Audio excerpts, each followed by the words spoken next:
Hello students, welcome to Pharmacy Notes by US. Today we discuss pilot plant scale up technique MCQs part 2. तो students अभी तक अपन ने MCQs के बारे में डिस्कस कर रहे थे अपन pilot plant scale up technique के अंदर, जिसमें अपन 1 से लेके 20 MCQs के बारे में डिस्कस कर लिया था और ये पूरा का पूरा चैप्टर भी अपन अच्छे से डिस्कस कर चुके हैं। सारी की सारी चीज़ों का जो लिंक है वो नीचे मैं डिस्क्रिप्शन बॉक्स में दे दूंगी। अब अपन शुरू करते हैं नेक्स्ट क्वेश्चन से, यानी कि 21 नंबर से अपन 40 तक क्वेश्चन हैं जो कि इस वीडियो में देखेंगे। So let's start. तो 20 नंबर 1 यानी कि जो 21वां क्वेश्चन है वो कह रहा है to prevent microbial contamination in scale up of solid dosage form which features are incorporated। यानी कि बेसिकली अगर जैसे अपन बात कर रहे हैं यहाँ पे सॉलिड डोजेस फॉर्म के स्केल अप की, राइट, इसके अंदर अगर अपने को माइक्रोबियल कंटामिनेशन से प्रिवेंट करना है सिस्टम्स को, तो अपन उसके अंदर यानी कि पायलट प्लांट स्केल अप के अंदर अपन कौन कौन से फीचर्स का ध्यान रखेंगे। यानी कि यहाँ पे इनबिल्ट फीचर्स की बात की गई है, यानी कि जब आप लैब स्केल पे बात कर रहे हो, लैब डिजाइन की बात कर रहे हो, तब आप वहाँ पे कौन कौन सी चीज़ों को ऑप्टिमाइज रखोगे, मेंटेन रखोगे, ताकि उसके अंदर उनके कारण कोई माइक्रोबियल कंटामिनेशन ना रहे। फर्स्ट है फ्लोरोसेंस लाइटिंग फिक्सर्स, यानी कि जो लाइटिंग है वो फ्लोरोसेंस टाइप की आप रखेंगे।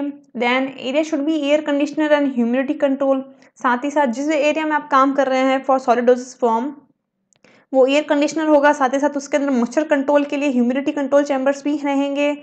और हाई डेंसिटी कॉन्क्रीट फ्लोर्स, ताकि जो भी डस्ट है वो ना उड़े, इसलिए जो फ्लोर्स हैं वो हाई डेंसिटी कॉन्क्रीट्स के आप यूज़ करेंगे। D all of the above, यानी कि सारे के सारे ऑप्शंस ही हैं जो आप कोशिश करेंगे कि उसके अंदर सॉलिड डोजेस फॉर्म के जो फीचर्स है उसके अंदर इनकॉर्पोरेट रहें, ताकि माइक्रोबियल कंटामिनेशन कम से कम हो। तो ऑब्वियस है सारी की सारी चीज़ें ही हैं, आपको लाइटिंग भी प्रॉपर देनी है, कंडीशनिंग भी आप प्रॉपर रखनी है, जो कॉन्क्रीट फ्लोर्स हैं उनको भी आपको हाई डेंसिटी वाला बनाना है। तो right answer will be D all of the above. Next is stages of production of tablet involve except, यानी कि जब आप टैबलेट बना रहे हो तो टैबलेट के अंदर ऑब्वियस कुछ स्टेप्स के हिसाब से आप काम करते हो, तो उन स्टेप्स के अंदर कौन कौन से स्टेप्स इन्वॉल्व हैं और कौन सा नहीं है, अपने को वो चूज करना है। तो कौन सा नहीं है टैबलेट प्रोडक्शन के अंदर स्टेजेस, वो अपने को चूज करनी है।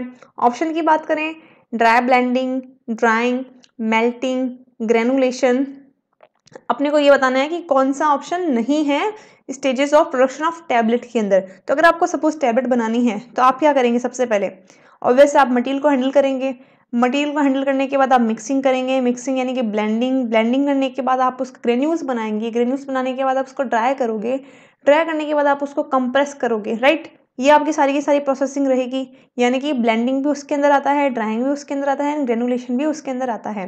बट कौन सी चीज़ उसके अंदर नहीं आती, मेल्टिंग। वाई? क्योंकि सॉलिड डोजेस फॉर्म में तो सारे कंटेंट भी सॉलिड होंगे, मेल्टिंग वाला सच है कहीं पे भी रूल नहीं आ रहा है। मेल्टिंग वाली जो भी प्रॉपर्टीज़ हैं, जब अपन क्रीम्स बनाते हैं, सपोस्टिव्स बनाते हैं, या फिर लिक्विड डोजेस फॉर्म बना रहे हैं, तब वहाँ पे वो एक पैरामीटर हो सकता है। तो right answer will be C, यानी कि stage of production of tablet involve except melting process.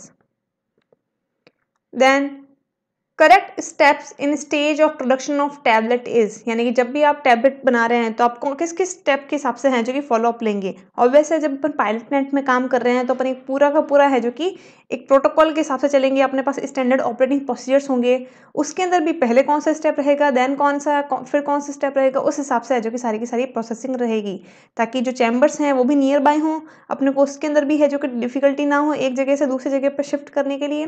साथ ही साथ जो नए वर्कर्स हैं या जो वर्कर्स हैं जहाँ पे काम कर रहे हैं उनके लिए वो जो प्रोसीजर्स हैं वो बहुत ही आसान हो, समझने लायक होंगे किस तरीके से काम करना है। ऑप्शंस की बात करें, मटेरियल हैंडलिंग, ऑब्वियसली जो मटेरियल को हैंडल करना है सबसे पहले, then dry blending, granulation, then compression. अब इनको किस तरीके से स्टेप्स हैं जो कि, यानी कि वन बाय वन अपन कौन से स्टेप्स को फॉलो करेंगे। ऑप्शंस की बात करेंगे तो ABCD directly, then BACD, ABDC and BADC।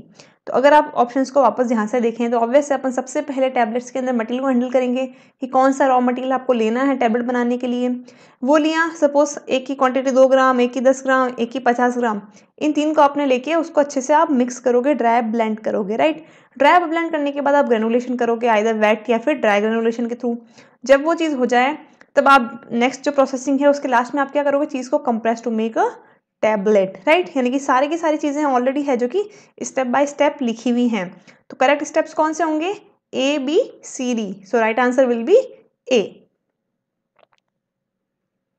Next is more sophisticated method of handling materials are, यानी कि सबसे ज़्यादा सोफिस्टिकेटेड मेथड कौन सा है मटेरियल को हैंडल करने के लिए। मेरे साथ साथ आप भी हैं जो कि आंसर को सॉल्व करने की कोशिश कीजिए। मैं अगर आंसर बता रही हूँ तो कम से कम 4 से 6 सेकंड्स का गैप ले रही हूँ क्वेश्चन बोलने के बाद, तो उससे पहले कोशिश कीजिए कि आपका भी है जो कि कमेंट बॉक्स में ऑलरेडी आंसर आ चुका हो। अब क्वेश्चन सिंपल है कि method of handling of material, जो कौन सा मेथड है जो सबसे सही होगा। तो अगर आप ऑप्शंस में देखें या जब मैंने आपको पायलट प्लांट पढ़ाया था तब मैंने आपको बताया था कि जब अपन लैब स्केल पे काम कर रहे हैं तब अपने पास जो मटेरियल है बहुत ही कम क्वांटिटी में, राइट, तो it is easy to handle with hands, आप आसानी से हाथ से भी हैंडल कर सकते हो। बट जब आप पायलट प्लांट पे जा रहे हो या जब आप लार्ज स्केल पे जा रहे हो तब वहाँ पे क्या दिक्कत आएगी, आपका जो प्रोडक्शन है वो बहुत बड़ा रहेगा, तो वहाँ पे आपको इक्विपमेंट्स चाहिए सिस्टम्स को हैंडल करने के लिए, क्योंकि वहाँ पर कंटेंट आपको कितने बनाना है, 10-10 लाख 1-1 करोड़ टैबलेट्स आपको बनानी है। तब उनको बनाने के लिए जो कंटेंट होगा, जो रॉ होगा, वो भी क्विंटल्स में होगा। वो क्विंटल्स हैं जो कि आप हैंड से ऑपरेट नहीं कर सकते, you need to make equipments for this. तो उनके लिए सबसे सोफिस्टिकेटेड इक्विपमेंट्स कौन से रहते हैं, again according to particle static charges, according to densities, according to their properties different equipments आते हैं, बट स्टिल सबसे ज़्यादा सोफिस्टिकेटेड इक्विपमेंट्स कौन से हैं अपने को वो चूज़ करने हैं। ऑप्शंस की बात करें, vacuum loadings, metering pumps, screw feed systems and the all of the above. तो ऑब्वियस ये तीनों के तीनों सिस्टम्स ही हैं जो कि सोफिस्टिकेटेड हैं मटेरियल को हैंडल करने के लिए। तो right answer will be D.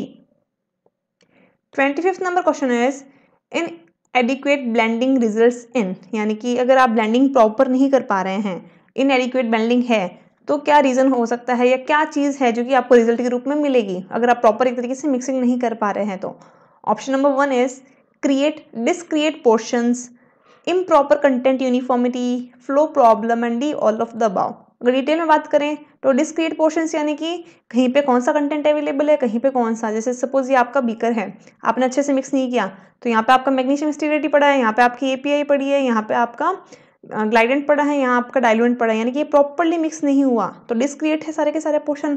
तो जब ये होपर से निकलेगा भी तो भी डिस्क्रिएट निकलेगा, और डिस्क्रिएट निकलेगा तो क्या होगा, कंटेंट यूनिफॉर्मिटी भी नहीं आएगी, एक के अंदर सिर्फ आपका एक एक्सीपेंट होगा और एक के अंदर सिर्फ आपकी ड्रग होगी, जो प्योरिटी है ड्रग की वो आपकी उसमें नहीं आ पाएगी। और साथ ही साथ काफ़ी सारे एजेंट्स अपन इसमें वो भी डालते हैं जो कि सिस्टम के फ्लो को इम्प्रूव करते हैं, उसके बीच में फ्रिक्शन कम करते हुए, तो वो भी अगर प्रॉपरली मिक्स नहीं हो पाया तो फ्लो प्रॉब्लम्स भी आएंगी, राइट। तो इनएडिक्वेट अगर ब्लेंडिंग रहती है तो ये सारी की सारी प्रॉब्लम्स ही उसमें अपने को देखने को मिलेगी। तो right answer will be D. Then 26 number question is parameter which are consider during blending ah, यानी कि जब आप ब्लेंडिंग कर रहे हैं तो पहले तो आपने लैब स्केल पे काम किया, देन पायलट प्लांट पे आपने करके देखा, और पायलट प्लांट से आपने ये डिसाइड किया कि लार्ज स्केल पे जब ये चीज़ें शिफ्ट करेंगी तो अपने को कौन कौन से क्रिटिकल पैरामीटर्स हैं जिनको नोट डाउन करना है, या फिर उनके अंदर अपन ऊपर नीचे नहीं कर सकते, वरना जो सिस्टम है उसकी कंटेंट यूनिफॉर्मिटी में, वेट वेरिएशन में बहुत ज़्यादा प्रॉब्लम आएगी। तो यहाँ पे वही चीज़ पूछी जा रही है कि ब्लेंडिंग जब आप कर रहे हैं तब आपके क्रिटिकल फीचर वहाँ पे क्या होने चाहिए, आपको क्या चीज़ ऑप्टिमाइज करनी चाहिए। तो है first is time of blending, यानी कि आपका कम से कम आपको 10 मिनट तक घुमाना है इस पर्टिकुलर रेट ऑफ पर मिनट की स्पीड से, ये चीज़ ऑब्वियस है, ऑप्टिमाइज करना ज़रूरी है ताकि प्रॉपर ब्लेंडिंग हो सके। ब्लेंडर लोडिंग, आपका जो ब्लेंडर है जैसे कि मैंने आपको बताया कि 3rd 4th तक ही अपने को फिल करना है ताकि वो चीज़ आसानी से मूव हो सके, उसको एक स्पेस मिल सके चीज़ों को मिक्स करने के लिए। Then size of blender, according to quantity इतना बड़ा भी ना हो कि आपकी वेस्टेज हो, एंड अकॉर्डिंग टू क्वांटिटी इतना छोटा भी नहीं हो कि उसके अंदर स्पेस ना हो, राइट। तो ये सारी की सारी चीज़ें सही हैं, ये सारी चीज़ें ही अपन कंसिडर करते हैं जब अपन ब्लेंडिंग कर रहे हैं। तो right answer will be D, all of the above. 27 number question is example of blender except, यानी कि ब्लेंडर की अगर बात करें यानी कि जो मिक्सिंग के लिए प्रॉपर्ली यूज़ किए जा रहे हैं उसके अलावा इसमें कौन सा एग्जाम्पल है वो अपने को चूज़ करना है। सबसे पहले रिबन टाइप, बिल्कुल एक तरीके का ब्लेंडर है जो कि मिक्सिंग के लिए काम आता है। Bin type, this is again a blender. Slant, yes ये भी एक तरीके का ब्लेंडर होता है। And ball type, ball type की अगर बात करें तो आपने देखा होगा इस तरीके का होता है, उसके अंदर छोटे छोटे से बॉल्स डाल दिए जाते हैं, फिर सिस्टम डाला जाता है। तो ठीक है मिक्सिंग के लिए वो काम आता है, बट उसका जो मेन उद्देश्य होता है वो होता है साइज रिडक्शन, राइट। तो ऑब्वियस है बाकी तीन अगर बात करें तो प्रॉपरली है जो कि ब्लेंडिंग के लिए काम आ रहा है, while ball mill is use for the size reduction, and ball type कोई भी ब्लेंडर टाइप नहीं है। तो right answer will be D. Next is reason of granulation are, यानी कि जब आप ग्रेनुलेशन कर रहे हैं, यानी कि आपने ब्लेंडिंग कर दी, ब्लेंडिंग करने के बाद आप ग्रेनुल्स क्यों बना रहे हैं, वाई, उसके रीजंस क्या हैं। तो सबसे पहले अगर मैं ग्रेनुलेशन की बात करूं तो सपोज आपका कोई भी मटेरियल है जो कॉम्पैक्ट है, ठीक है, इस तरीके से। अब आपने उसको ब्लेंड करके अच्छे से सारे के सारे पार्टिकल्स हैं जिसमें अच्छे से मिक्स कर दिए। अब आप देख रहे हैं कि जैसे ही आप इसको होपर से डालते हैं, अब ऑब्वियस अपन 10 लाख 1 करोड़ मेडिसिन एक साथ बना रहे हैं, तो वहाँ पे अपना क्राइटेरिया क्या रहता है कि एक्यूरेसी बहुत अच्छी हो, प्रिसीजन बहुत अच्छा हो, साथ ही साथ मैन वर्क कम हो जाए, ऑटोमेटिक हो सारा का सारा काम। तो इस होपर से नीचे अगर आपके टैबलेट वाइल्स हैं जिसमें टैबलेट्स हैं जो कि फिल हो रही हैं और इस होपर से आपका कंटेंट गिर रहा है, तो आप क्या चाहोगे, it must be free flowing, right. और फ्री फ्लोइंग होने का रीज़न क्या है, फ्री फ्लोइंग वो चीज़ कब होगी, वो तभी होगी जब वो पार्टिकल्स हैं स्फेरिकल इन शेप हों, उसके अंदर बीच में बिल्कुल भी फ्रिक्शन ना हो। तो ऑब्वियस है जो आपने कंटेंट यूज़ किया है उसके अंदर आपने 10 तरीके के एक्सीपेंट्स यूज़ किए हैं, 10 तरीके के सिस्टम्स यूज़ किए हैं। अब डिफरेंट डिफरेंट पार्टिकल साइज़ है उनका, तो डिफरेंट डिफरेंट पार्टिकल साइज़ है तो उनके अंदर अट्रैक्शन फोर्सेज भी होंगे, फ्रिक्शंस भी होंगे, ये सब कुछ अपने को देखने को मिलेगा। तो प्रॉपर मिक्सिंग करने के लिए साथ साथ उनको इस तरीके से फ्री फ्लो बनाने के लिए, फ्रिक्शन कम करने के लिए भी ग्रेनुलेशन अपन करते थे, राइट। तो यहाँ पे नॉर्मली चीज़ पूछी है कि क्या रीज़न है ग्रेनुलेशन के, वन बाय वन अगर अपन देखें, इम्पार्ट गुड फ्लो प्रॉपर्टी, बिल्कुल सही बात है। एकदम एक जैसे साइज के पार्टिकल जाएंगे स्फेरिकल, तो आपके ऊपर से भी नीचे से तरफ गिरना आसान हो जाएगा। Then to increase apparent density, बिल्कुल डेंसिटी यानी कि जो मास अपन वॉल्यूम है सिस्टम का उसको इंक्रीज करने के लिए भी ग्रेन्यूल्स बनाए जाते हैं।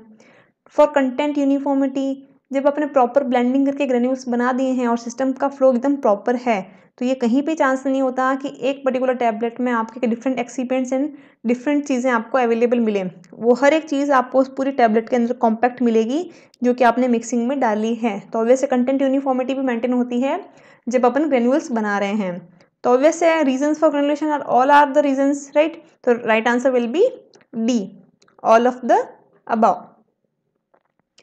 आई होप आपका साथ साथ रिविजन्स भी हो रहा होगा क्योंकि कंटेंट इस तरीके से ही डाला गया है कि आपका रिवाइज भी होता रहे सब कुछ। Then example of synthetic binder except, यानी कि इनमें से सिंथेटिक बाइंडर कौन नहीं है, सिंपल सी चीज़ पूछी है। ऑप्शंस की बात करें, starch, PVP, methyl cellulose and HPMC. Binders की अगर मैं बात करूं तो बेसिकली सॉल्यूशंस को बाइंड करने के लिए जब अपन ग्रेन्यूल्स बनाते हैं तब इनका पर्टिकुलर एक सॉल्यूशन है जो कि ऐड किया जाता है डिफरेंट कंसंट्रेशन का, ताकि आपका सिस्टम है जो कॉम्पैक्ट मास बन सके, फिर उससे अपन है जो कि एक सिर्फ से पास कराते हुए ग्रेन्यूल बनाते हैं। तो यहाँ पे ये सिंपल चीज़ पूछी है कि इनमें से सिंथेटिक कौन सा नहीं है, तो ऑब्वियस से option will be, right answer will be A, starch. क्यों, क्योंकि स्टार्च अपने को पता है कि नेचुरल सोर्सेज से ऑब्टेन होता है, लाइक पोटैटो हो गया, मेज हो गया, इनसे अपने को नेचुरल ग्रेन से स्टार्च मिलता है, तो it is a natural source, right. बाकी पीवीपी, मिथाइल सेल्यूलोज, एचपीएमसी ये सारे के सारे सिंथेटिक हैं। नेक्स्ट इज यूज ऑफ काया गम इज, यानी कि जो खाया गम है वो उसका यूज क्या है। तो सबसे पहले मैं आपको खाया गम के बारे में बता दूं तो it is naturally obtain substance, एक प्लांट से ऑब्टेन होता है जिसका नाम है खाया ग्रैंडिफोलिया। इसका यूज क्या है, ऑप्शन की बात करें, binder, waiting agent, disintegrating agent and glidant. अब ऑब्वियस नाम से पता चल रहा है गम है, तो गम कोई भी चीज़ में अगर अपन यूज़ कर रहे हैं किसी कंसंट्रेशन के साथ सॉल्यूशन में, तो it will always act as a binder. Right answer will be A, khaya gum, either khaya grandifolia use as a binder in tablets. अब ये नेचुरल हैं तो नेचुरली भी चीज़ों को यूज़ किया जाता है, बट इनके मोस्टली दूसरे डिसएडवांटेज ये होते हैं कि इनमें प्रिजर्वेटिव एक्शन कम होता है, इसलिए चीज़ें हैं जो कि थोड़ी थोड़ी सिंथेटिक की तरफ मूव करना शुरू हो गई। Then next, new synthetic binders ah, यानी कि इनमें से नए सिंथेटिक बाइंडर्स कौन से हैं जो कि राइट नाउ यूज़ किए जाते हैं। ऑप्शंस की बात करें, maltodextrin, chitosan, C both and D none of the above.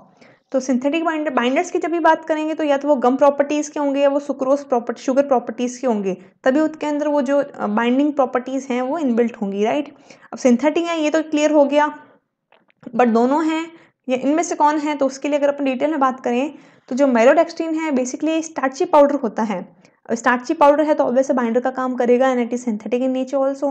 And well chitosan की अगर बात करें तो it is also sugar obtained from harder outer skeleton of shellfish, यानी कि शेलफिश होती है जो आपने देखी भी होगी, उसकी जो आउटर शेल है उससे वहाँ से है जो कि हार्डर पार्ट से इसको ऑब्टेन किया जाता है। तो अगेन नई रिसर्च है, न्यू सिंथेटिक बाइंडर्स हैं, तो right answer will be C, both, यानी कि दोनों ही सिंथेटिक बाइंडर्स के रूप में यूज किए जाते हैं। Then next question is veegum formula is, यानी कि जो विगम है उसका मेन जो फॉर्मूला है वो क्या है। ऑप्शंस की बात करें, magnesium aluminium silicate, sodium aluminium silicate, C both, and D none of the above. तो ऑब्वियस अगर आप गौर से देखें तो विगम है जिसको कहते हैं मैग्नीशियम एल्यूमिनियम सिलिकेट। विगम बहुत सारी जगह पे यूज आता है। विगम है जो कि एज ए इमल्सिफाइंग एजेंट भी यूज किए जाते हैं, या फिर ये जो सिस्टम्स के अंदर है जो कि टैबलेट्स के अंदर भी हैं जो कि यूज किए जाते हैं, राइट। और जो सोडियम एल्यूमिनियम सिलिकेट की बात करें तो it is a bentonite. Okay, तो right answer will be A. Then gellan gum is which type of saccharide. Gellan gum की बात करें तो it is in binder, natural, ये भी बाइंडर है। अभी इसका ये किस टाइप का सैकेराइड है, तो जैसे कि मैंने आपको बताया कि मोस्टली जो गम्स हैं वो सैकेराइड प्रॉपर्टीज के होते हैं, कार्बोहाइड्रेट प्रॉपर्टीज के होते हैं। इसमें भी जो मोस्टली हैं ये जो होते हैं वो पॉलीसैकेराइड प्रॉपर्टीज के होते हैं, ठीक है। तो अब इसमें ऑप्शन पूछा गया है कि जो गैलन गम है वो क्या है। ऑप्शंस की बात करें, A water soluble monosaccharide, water soluble cationic polysaccharide, C water insoluble anionic polysaccharide, and D water insoluble anionic polysaccharide.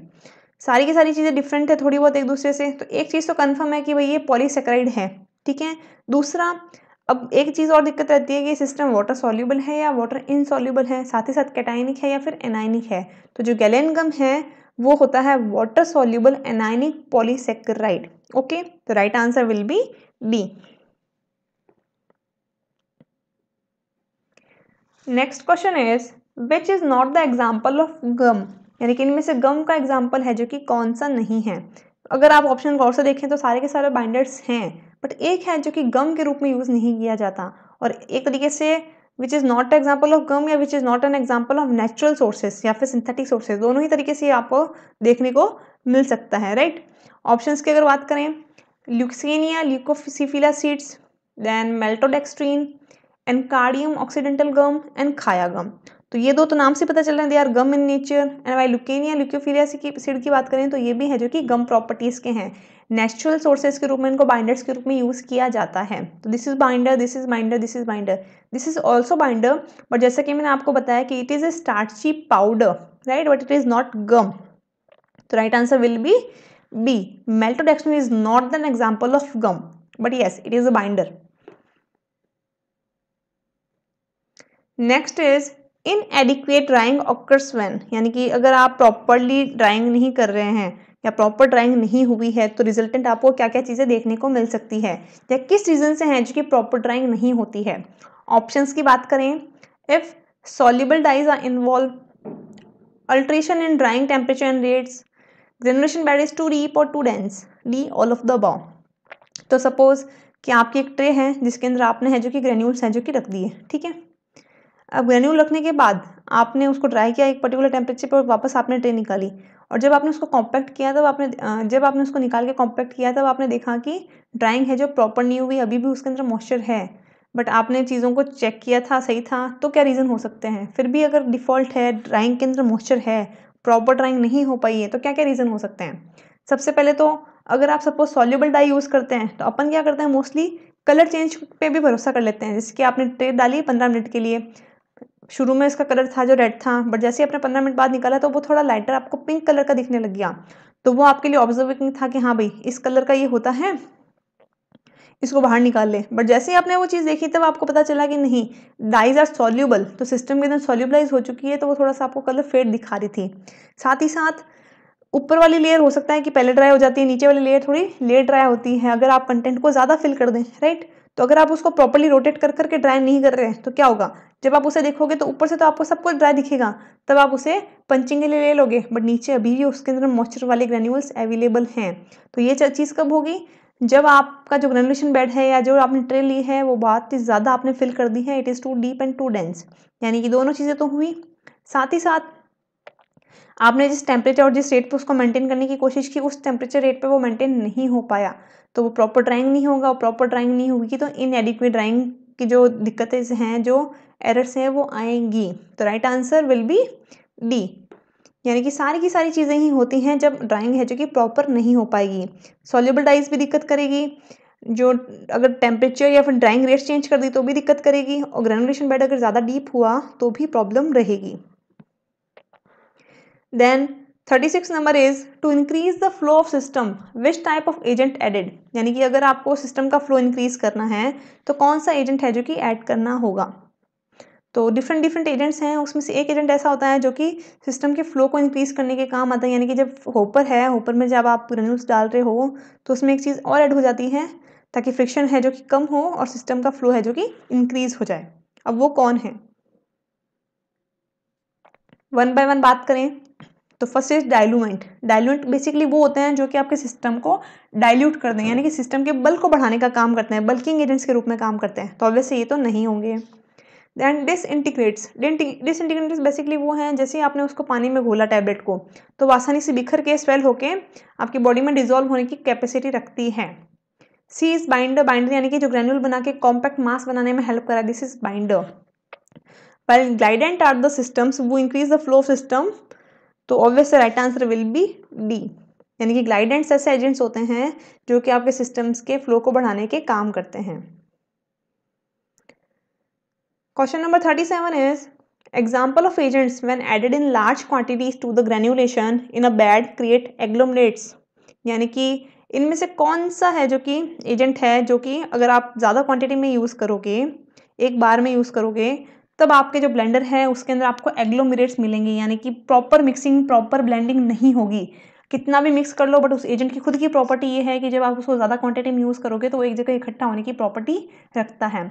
इनमें से वो कौन है, ऑप्शंस की बात करें तो calcium stearate, lactose, sucrose and magnesium stearate. तो ऑब्वियस है जो स्टीरेट्स होते हैं उसके अंदर ये प्रॉपर्टी रहती है, जिसमें भी स्पेसिफिकली बात करें तो मैग्नीशियम स्टीरेट में वो प्रॉपर्टी रहती है जो कि सिस्टम को एग्लोमरेट करने का काम करती हैं। तो right answer will be D.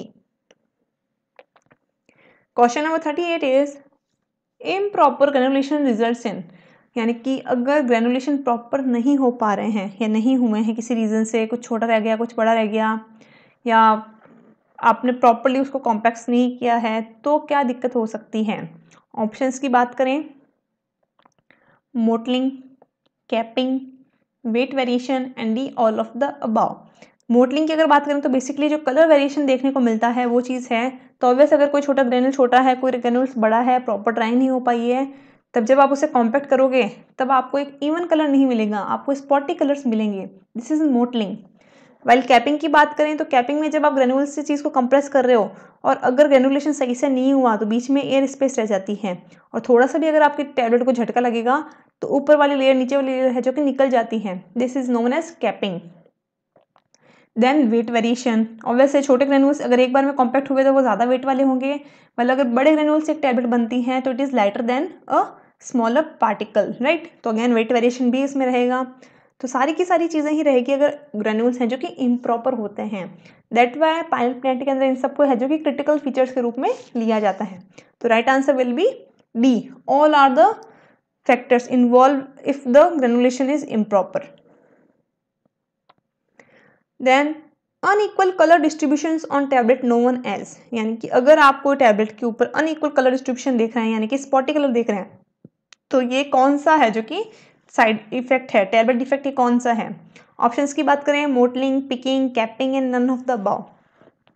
तो जैसा कि मैंने आपको जस्ट अभी बताया कि मोटलिंग एक तरीके का ऐसा डिफेक्ट है ग्रेनुलेशन का टैबलेट डिफेक्ट में, जिसमें क्या होगा, due to the improper drying, due to the improper granulation आपका एक पार्टिकल है जो डार्कर कलर का दिखेगा आपको, एक लाइटर कलर का दिखेगा।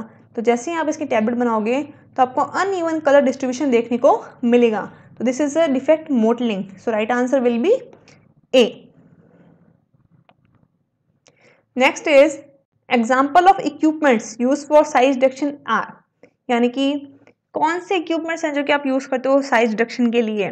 ऑप्शंस की बात करें hammer mill, oscillating mill, granulator, mechanical sieving and D all of the above.